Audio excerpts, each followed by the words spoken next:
하나님이 무슨 일을 하시는지 아마 아시는 분도 계실 것이고 잘 모르시기도 하실 거예요. 오늘 이사야 46장 9절 말씀은 이렇게 말씀하고 있죠. 너희는 옛적 일을 기억해라. 나는 하나님이다. 나 외에 다른 이가 없느니라. 나는 하나님이라. 나 같은 이가 없느니라 라고 하시면서 하나님은 하나님 자신이 어떤 분이신지를 바로 우리들에게 알려주시고 계십니다. 사람은 하나님을 알고 사는 사람이 복 있는 사람입니다. 그리고 하나님을 알 뿐만 아니라 하나님께서 하시는 말씀, 하나님의 음성을 잘 듣고 사는 사람이 사람으로서 정상입니다. 하나님은 말씀하시는 하나님이시고 하나님을 알려주시는데 사람으로 이 세상을 살면서 하나님의 음성을 듣지를 못하고 알려주는데도 알지를 못하면 그 사람은 비정상입니다. 문제가 보통 큰 문제가 아닌 거예요. 여러분, 사람이 앓는 병 중에서 문둥병이라고 하는 게 있죠. 그것은 치유 불가합니다. 고치지 못하는 병인데요. 이 문둥병에 걸리면 신경이 죽어서 이 손 마디 온 몸 마디가 떨어져 나가도 아픔을 몰라요. 진물이 흐르고 피가 흐르는데도 모르는 거예요. 불쌍한 것이죠. 사람이 영적으로 신경이 살아서 사람들 중에는 하나님의 음성을 잘 듣고 사는 사람들이 있습니다. 그리고 하나님이 어떤 분이신지를 알고 사는 사람들도 이 세상에는 많이 있습니다. 사람이 하나님의 음성을 듣고 사는 게 정상인데 아담 이후로 세상 사람들은 하나님의 음성을 듣질 못하고 거의 다 이 세상을 삽니다. 영적인 눈이 멀고 영적인 귀가 멀었기 때문에 말을 해도 못 듣고 보게 해도 보지를 못하는 거예요. 그런데 그런 어두움의 무리들 속에 어떤 사람들은 하나님의 음성을 듣고 사는 거예요. 그리고 하나님을 알고 사는 거예요. 예수님이 이런 말씀을 하셨습니다. 마태복음 13장에 같이 읽습니다. 그러므로 내가 그들에게 비유로 말하는 것은 그들이 보아도 보지 못하며 들어도 듣지 못하며 깨닫지 못함이니라. 이사야의 예언이 그들에게 이루어졌으니 일러스되 너희가 듣기는 들어도 깨닫지 못할 것이요 보기는 보아도 알지 못하리라. 이 백성들의 마음이 완악하여져서 그 귀는 듣기에 둔하고 눈은 감았으니 이는 눈으로 보고 귀로 듣고 마음으로 깨달아 돌이켜 내게 고침을 받을까 두려워함이라 하였느니라. 그러나 너희 눈은 봄으로 너희 귀는 들음으로 복이 있도다 라고 예수님께서 말씀하셨어요. 이 말씀에 듣는 사람, 못 듣는 사람, 보는 사람, 보지 못하는 사람을 예수님이 이야기하시죠. 어떤 사람들은 하나님의 음성을 들으면서 살아요. 어떤 사람들은 하나님이 말씀하시는데 듣질 못해요. 참 신비스럽죠. 어떤 사람들이 하나님의 음성을 듣는 걸까요? 같은 사람인데. 여러분, 박쥐를 잘 아실 겁니다. 우리나라에는 박쥐가 그렇게 많지 않습니다만은 이 동남아 쪽이나 아프리카 쪽에 가면 박쥐 떼가 수백만 마리, 수십만 마리가 떼를 지어서 몰려다닙니다. 어미 박쥐는 어두운 동굴 안에 있는 수십만 마리의 새끼들 중에서 어떻게 자기의 새끼들을 찾아낼 수 있는 걸까요? 새끼 박쥐들은 어미가 돌아올 즈음 되면 큰 입을 벌려서 힘껏 울어댄답니다.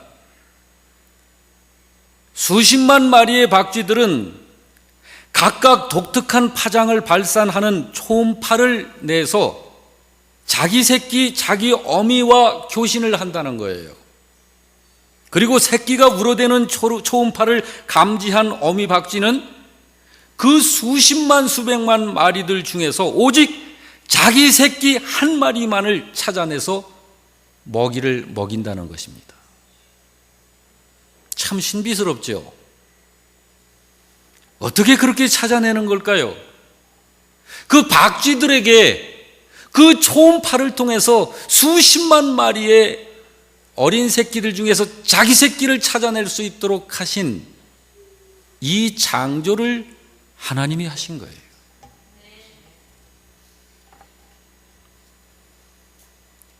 그 창조를 하신 하나님께서 우리 인생들을 지으실 적에, 사람을 지으실 적에 하나님의 음성을 들을 수 있도록 창조하신 거예요. 그러므로 사람은 하나님의 음성을 들으면서 사는 것이 정상입니다. 요한복음 10장 27절을 우리 함께 읽겠습니다.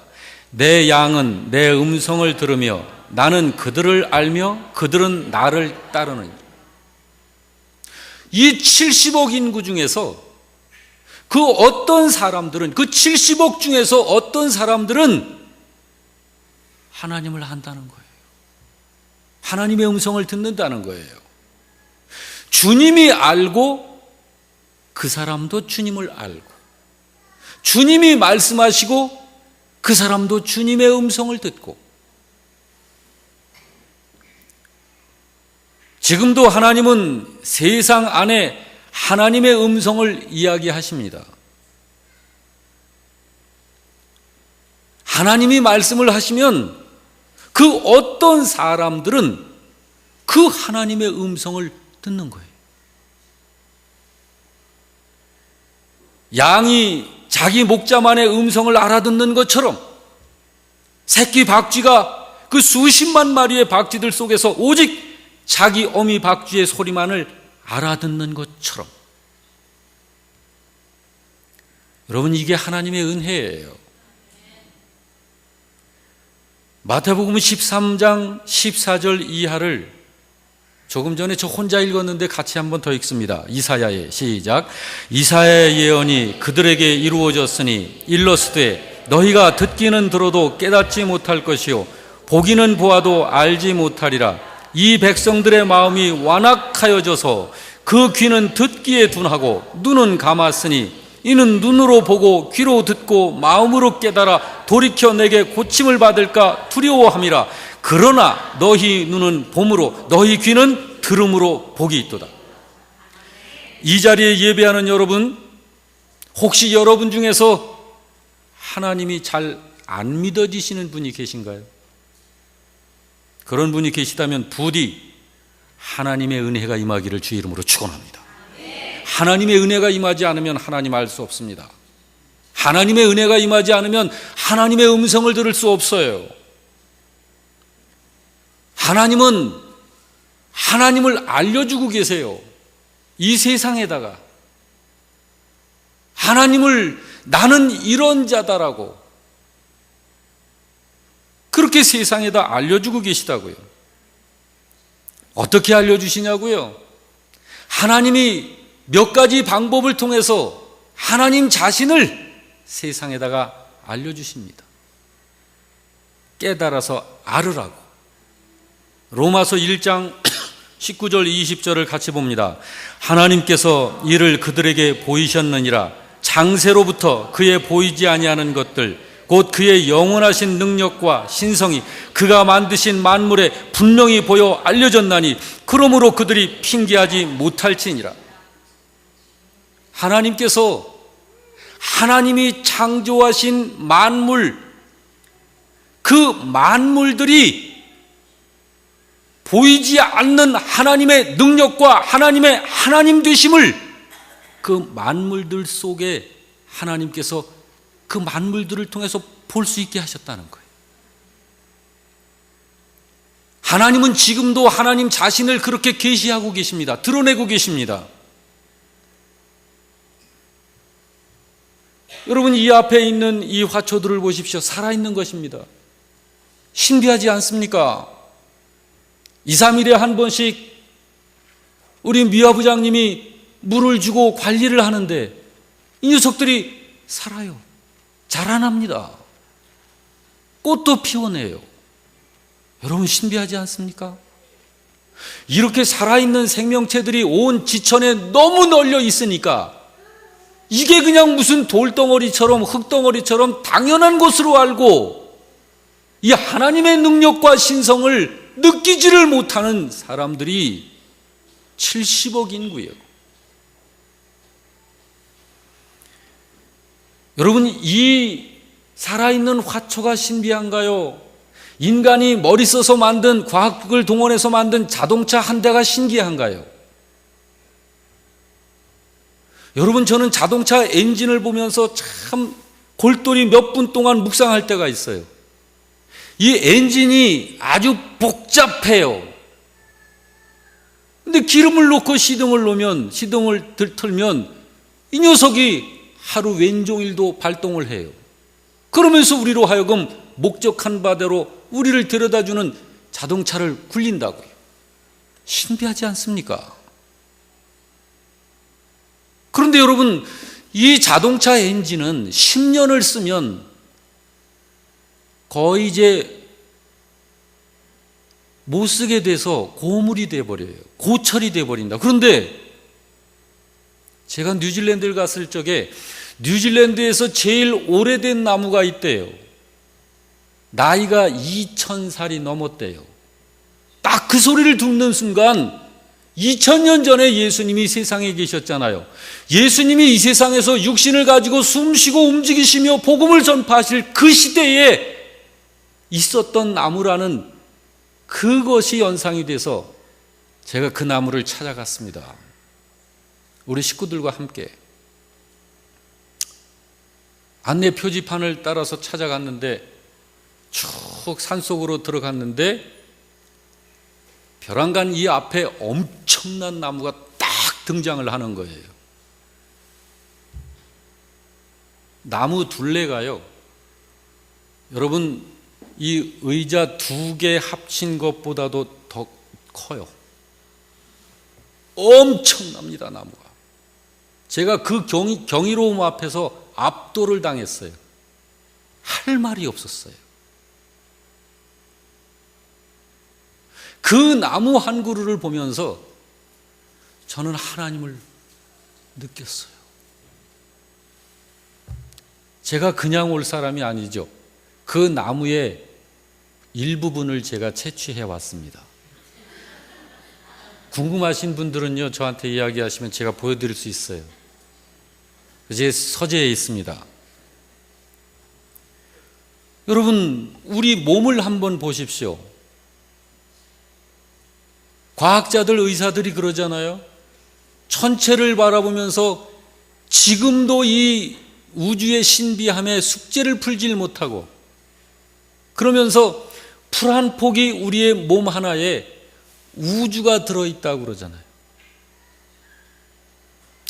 우리 몸 안에 세포가 60조 개가 들어있대요.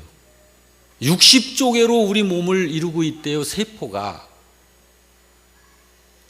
그런데 이 세포마다 혈액이 순환을 해요. 그 혈액이 순환하는 그 통로가 얼마나 가는지 현미경으로 봐도 보이지를 않는데 혈액이 순환을 한다는 거예요. 우리 몸 안에 들어있는 그 혈액 순환, 이 혈관을 길이로 환산을 이렇게 과학자들이 대강 해봤는데 30만 킬로래요. 지구를 돈다. 지구를 7바퀴 반이나 돌 만큼 길다는, 우리 이 작은 몸 안에 들어있는 혈관이. 여러분, 이런 걸 보고서 아무 느낌이 없으면 이거 보통 고장이 난 사람이 아니에요.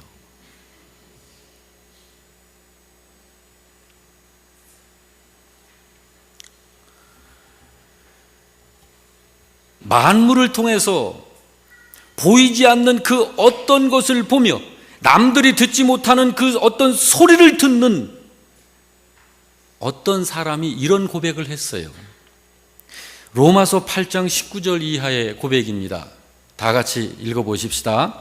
피조물이 고대하는 바는 하나님의 아들들이 나타나는 것이니 피조물이 허무한 데 굴복하는 것은 자기 뜻이 아니요 오직 굴복하게 하시는 이로 말미암음이라. 그 바라는 것은 피조물도 썩어짐의 종노릇한 데서 해방되어 하나님의 자녀들의 영광의 자유에 이르는 것이니라. 피조물이 다 이제까지 함께 탄식하며 함께 고통을 겪고 있는 것을 우리가 안다. 여러분 중에도 이 피조물 만물들을 보면서 그들이 우리 죄인들 때문에, 우리가 저질러 놓은 이 죄 때문에 이 세상에 저주가 임하고, 그래서 그 잘못도 하지 않은 만물들이 함께 고통 중에서 힘들어하는 것을 아는 사람이 있습니다. 이렇게 하나님은 하나님이 만드신 만물들을 통해서 하나님 자신을 보여주고 계셔요. 그뿐만 아니라 하나님께서 사람을 지으시고 사람 속에 사람한테만 그 어떤 걸 넣어주셨어요. 그게 뭔지 아세요? 양심이라는 거예요. 강아지는 양심 없습니다. 여러분, 소 키우죠? 그 양심 없어요. 하나님이 창조하신 피조물이 지금도 몇 종류인지를 몰라요.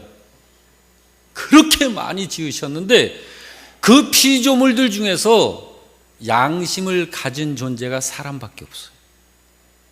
근데 하나님께서 이 양심을 왜 집어넣어 주셨냐면 양심을 통해서 하나님이 하나님을 알리시는 거예요.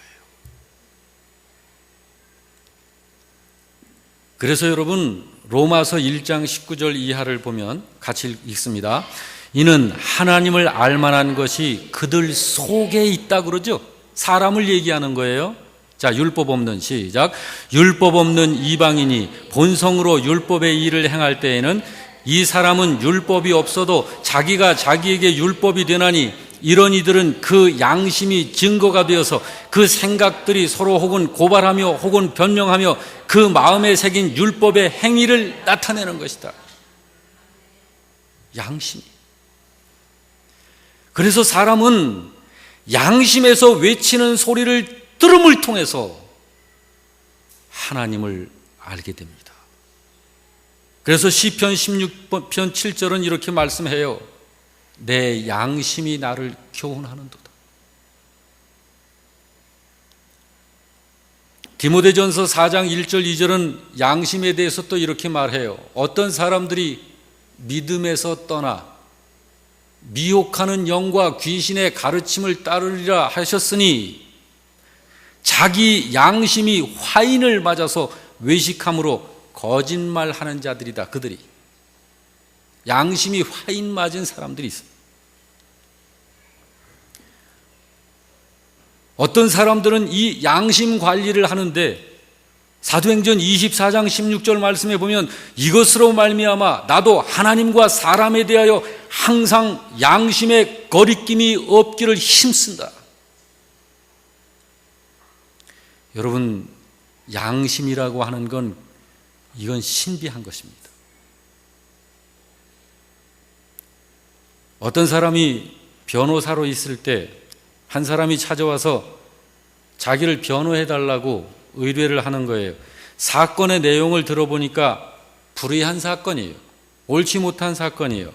그래서 변호사가 이건 당신이 잘못한 겁니다. 나는 당신의 이 사건에 당신을 위해서 변호할 수 없습니다. 그러니까 이 사람이 소리를 치면서 변호사는 돈만 받고 무엇이든지 해야 하는 게 아닌가요? 라고 말을 합니다. 그러니까 이 변호사가 조용히 대답합니다. 저는 거절하겠습니다. 내가 평생 먹을 것은 나의 아버지께서 이미 약속해 주셨으니 저는 살 걱정이 없고 아버지께서 원치 않는 불의를 변호할 수 없습니다. 그 당신이 말하는 아버지가 누구요 그러면? 그러니까 이 변호사가 말하기를 내 생명을 보장하시는 하나님이십니다. 살아있는 양심이에요. 살아있는 양심. 그리고 하나님은 전도자들을 통해서 하나님을 자꾸 세상에 알리시고 계세요. 히브리서 1장 1절을 다 같이 볼까요? 옛적에 선지자들을 통하여 여러 부분과 여러 모양으로 우리 조상들에게 말씀하신 하나님, 그러죠? 옛적에 선지자들을 통하여 여러 부분 여러 모양으로 우리 조상들에게 말씀을 하셨다. 여기 선지자들은 어떤 사람인가요? 먼저 아는 사람이기 때문에 선지자라고 그러는 거예요. 그 사람들은 어떻게 먼저 알까요? 하나님이 그들을 세우신 거예요. 그래서 하나님이 그들에게 먼저 이야기를 하시는 거예요. 그래서 그들이 하나님께 먼저 이야기를 듣고 들은 그대로를 가서 전하는 거예요. 요즘으로 얘기하면 전도인들을 말하는 거예요. 여러분과 저는 전도인이라는 신분을 가지고 있습니다. 그래서 하나님께서는 당신의 계시의 말씀을 주시는 거예요. 그 계시의 말씀을 설명해 주시고, 그래서 그 말씀을 가지고 하나님은 자신을 알리십니다. 이사야 45장 18절 이하의 말씀 좀 깁니다마는 하나님이 어떻게 일러주시는지 한번 같이 볼까요? 다 같이 시작. 여호와는 하늘을 창조하신 하나님이시며 땅도 조성하시고 견고케 하시되 헛되이 창조하지 아니하시고 사람으로 거하게 지으신 자시니라. 그 말씀에 나는 여호와라. 나 외에 다른 이가 없느니라. 나는 흑암한 곳에서 은밀히 말하지 아니하였으며 야곱 자손에게 너희가 나를 헛되이 찾으라 이르지 아니하였노라. 나 여호와는 의를 말하고 정직을 고하느니라. 열방 중에서 피난한 자들아, 너희는 모여오라. 한 가지로 가까이 나오라. 나무 우상을 가지고 다니며 능히 구원치 못하는 신에게 기도하는 자들은 무지한 자니라. 너희는 고하고 진술하고 또 피차 상의하여 보라. 이 일을 이전부터 나 여호와가 아니냐? 나 외에 다른 신이 없나니 나는 공의를 행하며 구원을 베푸는 하나님이라. 나 외에 다른 이가 없느니라. 하나님이 이렇게 당신의 말씀으로 전도인들을 통해서 선지자를 통해서 하나님을 알려주신다고요. 그래서 우리가 그 하나님의 말씀하신 그 하나님의 음성을 듣는 거예요. 그래서 하나님을 알게 되는 거고요. 그래서 알고 사는 거예요. 알고 아는 것을 믿는 거고요. 여러분, 하나님 말고 신이 있나요? 대답해 보세요. 있어요, 없어요? 그걸 어떻게 알죠, 그걸? 하나님이 이야기해 주시잖아요. 나 외에는 다른 신이 없다고. 이렇게 하나님은 자신을 정확하게, 분명하게 알려주시고 계세요. 하나 더 있습니다. 히브리서 1장 2절 다 같이 이 모든 날 마지막에는 아들을 통하여 우리에게 말씀하셨으니 라고 말씀하죠. 자, 이 모든 날, 하나님이 세상을 창조한 날부터 지금까지의 이 모든 날 중에 마지막 때가 돼서는 하나님께서 아들을 통하여 말씀을 하셨다. 이 아들이 누굴까요? 할렐루야, 예수님이십니다. 아시잖아요. 우리는 이렇게 알고 산다고요. 그리고 요한복음 14장 9절에서는 예수님이 이렇게 말씀하시잖아요. 다 같이. 예수께서 이르시되 빌립아 내가 이렇게 오래 너희와 함께 있으되 네가 나를 알지 못하느냐? 나를 본 자는 아버지를 보았거늘 어찌하여 아버지를 보이나 하느냐? 여러분, 예수님이 누구신가요? 고린도 후서 4장 4절에 이렇게 말씀합니다. 그리스도, 그분은 하나님의 형상이시다. 빌립보서 2장 6절에서는요, 그는 근본 하나님의 본체시다. 이렇게 하나님은 자기를 분명하게 보여주셔요. 그러므로 하나님이 없다는 것을 증명할 수가 없는 거예요. 자, 하나님을 아는 사람이 많을까요? 모르는 사람이 더 많을까요? 세상에. 근데 그 사람들은 하나님 없다는 걸 증명을 못해요. 왜 못하는지 아세요?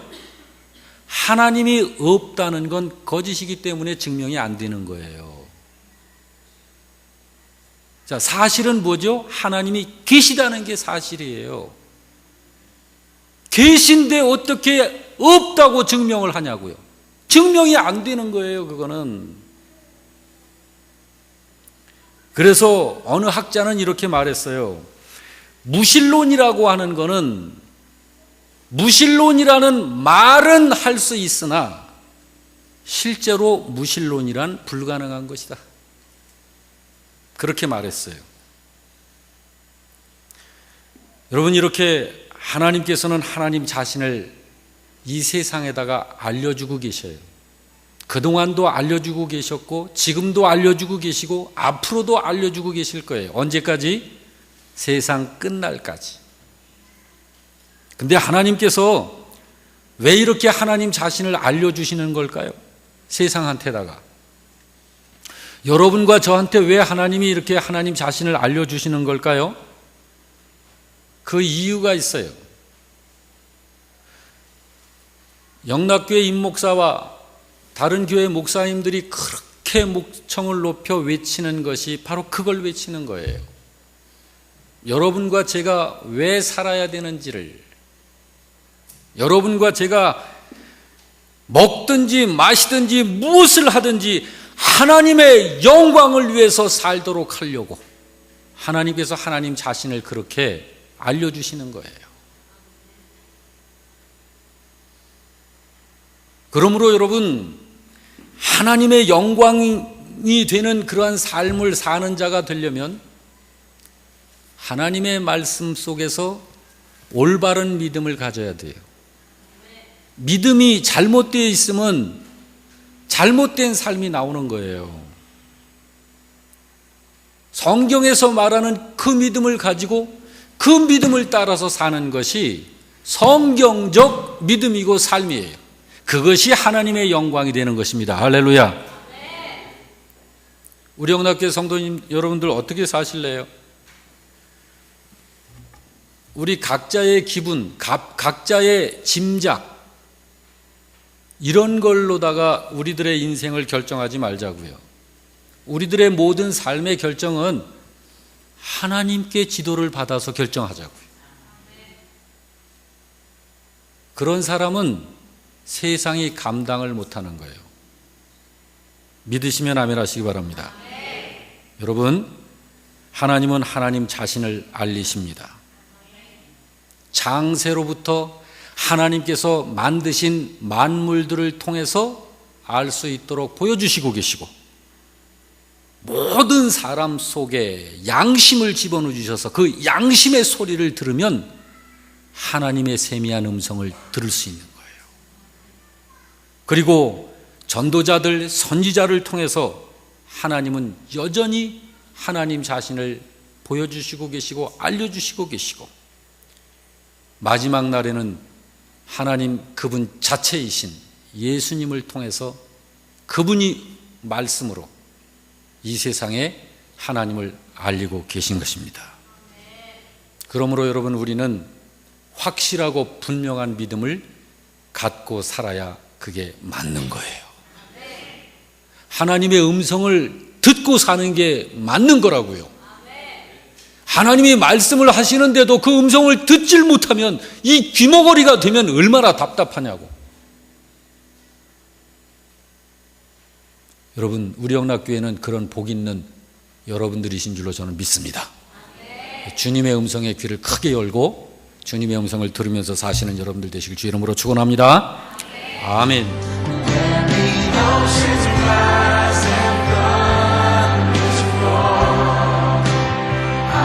So